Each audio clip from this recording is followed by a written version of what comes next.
당사자 적격에 관한 네 번째 사례입니다. 먼저 사실관계입니다.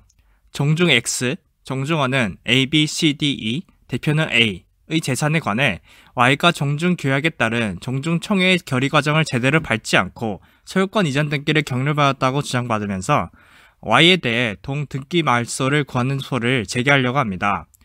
첫 번째 설문은 위 사안에서 누구 명의로 제소할 수 있는지 설명하라 하고 있고, 두 번째 설문은 다음 각 경우에 법원은 서로 어떻게 처리해야 하는가에 대해서 물어보고 있습니다.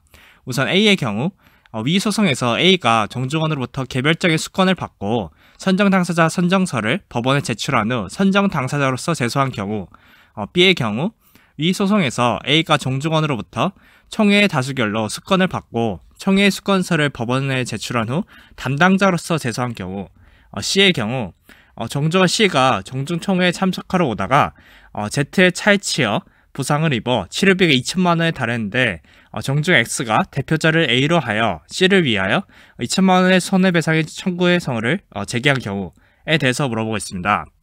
우선 첫 번째 설문 1번에 대한 내용입니다. 우선 정중 명의로 제소하는 방법에 대해 살펴보면, 우선 비법인 사단의 당사자 능력을 볼 필요가 있습니다. 법인이 아닌 사단이나 재단은 대표자 또는 관리인이 있는 경우에는 그 사단이나 재단의 이름으로 당사자가 될 수 있습니다. 이는 법인이 아닌 사단도 사단의 실체를 갖추고 대표자를 통해 사회적 활동을 하는 경우에는 그로 인해 발생하는 분쟁은 그 단체 이름으로 당사자가 되어 소송을 통해 해결하게 하고자 함에 있습니다. 따라 설문의 경우 자연 발생적으로 성립하는 고유한 의미의 정중이라도 비법인 사단의 요건을 갖추어야 당사자 능력이 인정됩니다. 설문의 X 정중은 규약, 총회, 대표자 등 사단의 실체를 갖추었으므로 정중 이름으로 원고가 되어 소송할 수 있습니다. 다만 비법인 사단이 총회 결의 없이 제기한 총유 재산에 관한 소송은 소재기에 관한 특별수권을 결하여 부적법하다고 볼 수 있습니다. 따라서 정중원이 소송 수행하는 방법을 살펴볼 수 있는데요. 정중의 재산 소유 형태는 총유인 바 총유 재산에 대한 소송을 구성원이 할 경우에 구성원 전원이 같이 소송해야 하는 고유 필수적 공동소송인지가 문제됩니다. 그래서 우선 통상 공동소송과 고유 필수적 공동소송을 구별해보면, 고유 필수적 공동소송은 공동소송이 강제되고 합의 확정이 필요한 소송으로서 실체법상 관리처분권이 공동 귀속될 때에 해당합니다. 다음으로 유사 필수적 공동소송은 공동소송이 강제되지는 않지만 공동소송할 때 합의 확정이 필요한 소송으로서 소송법상 판결 효력이 확정되는 관계일 때에 해당합니다. 위에 어느 것에서 해당하지 않는다면 합의 확정이 필요 없는 통상 공동소송이라고 볼 수 있습니다. 따라서 정중 재산에 대한 소송이 고유 필수적 공동소송인지 여부를 살펴볼 필요가 있는데요. 민법 제276조에 의하면 총유물의 관리 처분은 사원총회 결의에 의한다 라고 하여 관리 처분권을 구성원 전원에게 공동 귀속시키고 있습니다. 따라서 전원의 공동소송이 반드시 필요한 고유 필수적 공동소송이며, 이 경우 누락자가 있으면 당사자 적격 흠결로 소를 각하해야 합니다. 그렇다면 총유재산의 보존행위 소송도 전원이 해야 되는지에 대해 살펴보면, 정전 판례 입장은 이전에 총유물 보존행위에 관한 소송에서 총회의 결의를 거치면 구성원이 제소를 할 수 있다는 입장이었습니다.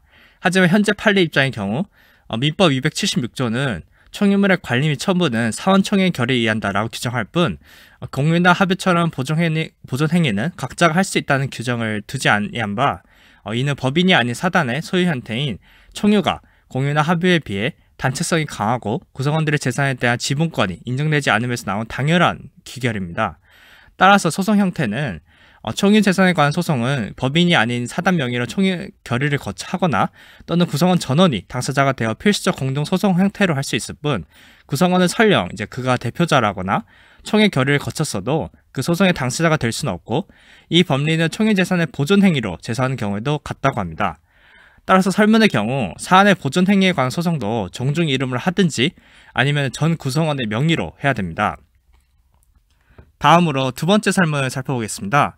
우선 A와 B의 사건을 살펴보면, 공동의 이해관계를 가진 여러 사람이 제52조의 규정에 해당되지 아니한 경우에 모두를 위해 당사자가 될 한 사람을 선정하거나 이를 바꿀 수 있습니다. 그렇다면 비법인 사단의 경우에는 선정 당사자 등의 소송 담당 제도를 이용할 수 없는지가 문제됩니다.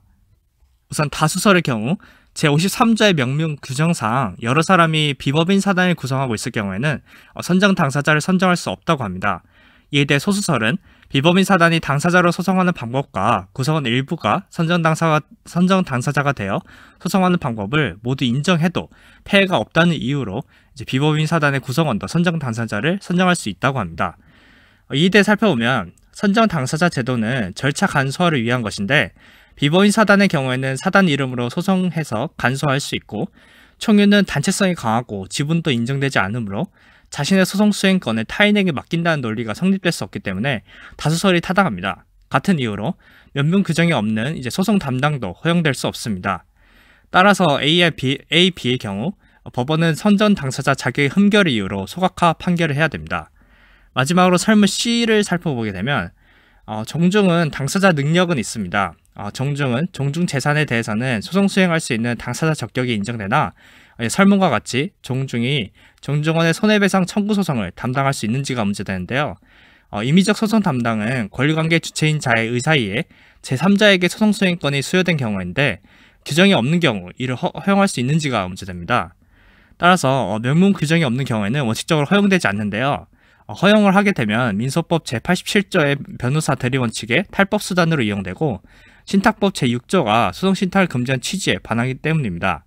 하지만 이제 예외적으로 허용되는 경우가 있는데 임의적 소송 신탁은 변호사 대리 원칙이나 소송 신탁 금지를 잠탈하는 등의 탈법적 방법에 의하지 않은 것으로서 이를 인정할 합리적 필요가 있는 경우에 한해 제한적으로만 허용됩니다. 따라서 이때 그 합리적 필요가 있는 경우란 담당자가 소송물에 대해 고유의 이익을 가지고 있거나 실체법상 포괄적 관리 처분권을 가지고 권리관계 주체에 못지않은 지식이 있는 경우를 말합니다. 따라서 설문의 경우 종중이 종중원 C의 손해배상 청구권에 대해 고유한 이익이나 지식이 있는 것도 아니어서 소송 담당을 인정할 합리적 필요가 없으므로 C의 경우 적격 흠결로서 소를 각하해야 됩니다. 네, 이상 당사자 적격에 관한 네 번째 사례였습니다.